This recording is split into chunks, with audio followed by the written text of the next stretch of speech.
Hi friends, my name is Chaitanya Badke and welcome back to my YouTube channel. In this video, we are going to analyze the squad chief selector Ajit Agarkar and co-selected for the first two test matches against England, which are going to take place at Hyderabad and Visakhapatnam respectively. As you know, the test series is going to begin on January the 25th. Bear in mind, the squad is for the first two test matches only. The squad of the rest of the three test matches is going to be announced later. First of all, we will discuss who missed out. Unfortunately, Mohammad Shami is still recuperating from his injury, so as a precautionary measure, he has not been selected for the first two test matches. He has not played a single game since the World Cup final.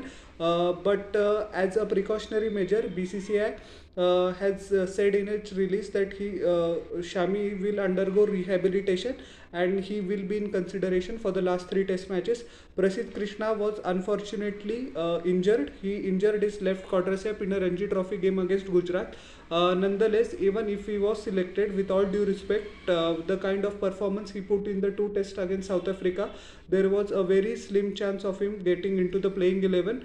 A big news is that Shardul Thakur has been omitted. As you know, that he couldn't impress with the ball or with the bat either in the two tests against South Africa, so he has been overlooked and the mystery continues over Ishan Kishan. Many reports in the media are saying that he has asked BCCI for the break, or there has been some sort of communication between the two parties, so let's see how this matter goes.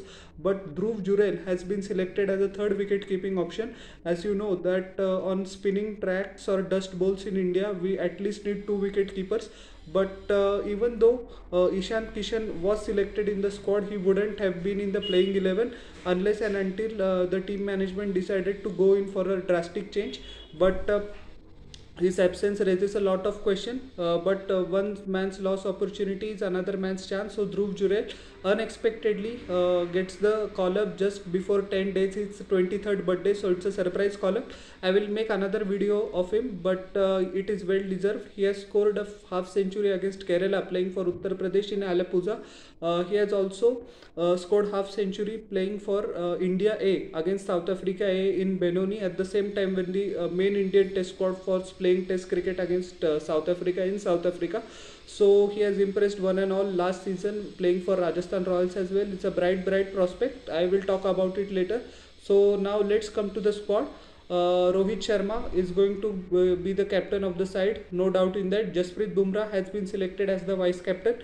As you know that he has also been rested as a precautionary measure or workload management for the three-match T20 international series which is currently which is currently taking place in India against Afghanistan.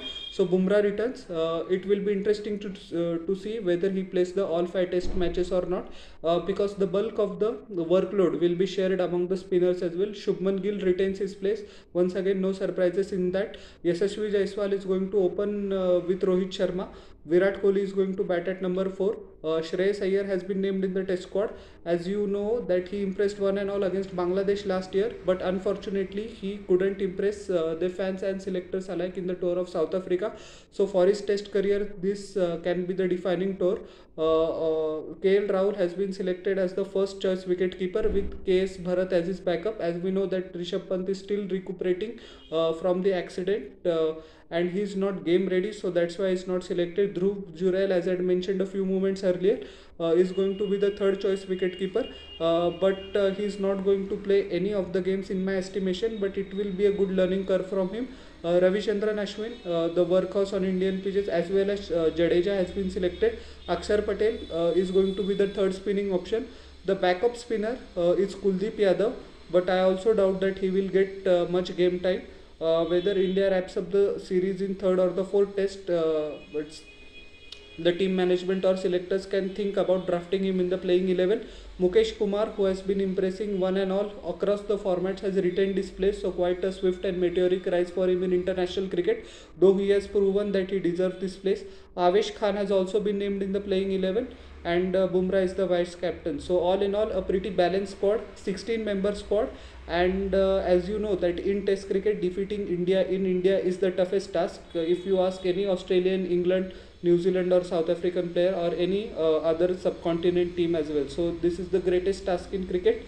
Let's see under England under Brendan McCallum, I beg your pardon, England has employed baseball concept, but I doubt if this concept will succeed in India on turning tracks. So nonetheless, it promises to be an enticing series, and hopefully India comes up trumps in it. So how did you like my analysis of the team announced? Please tell in the comment section below, and don't forget to like, share and subscribe to my channel and press the bell icon for further notification.